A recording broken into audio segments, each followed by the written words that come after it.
The Sindhu वर्ल्ड.com की पेशकश। सिंधियत का सूखड़ी त न आहे जो जलसे मौके ते नज़र अचे। सिंधियत का सूखड़ी त न आहे जो जलसे मौके ते नज़र अचे।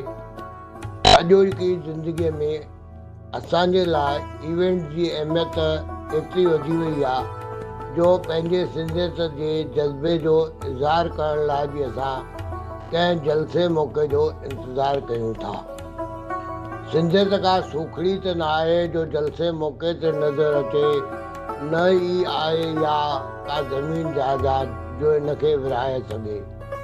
चाहत बसि हिकु नंढड़ी हर सिंधी ॻाल्हाइण वारो हुजे। इहा त थी चाहत जी ॻाल्हि, पर मुंहिंजी नज़रुनि जे हिसाब सां सिंधियत छा आहे इज़हारे मुहबत आज़ाद सचल बस जे इबादत समझी को करे। आहे इज़हारे मुहबत आज़ाद सचल बस जे इबादत समझी को करे। सिंधियत का सूखड़ी त न आहे जो जलसे मौके ते नज़र अचे। मां SP सर, गांधी नगर, कोल्हापुर।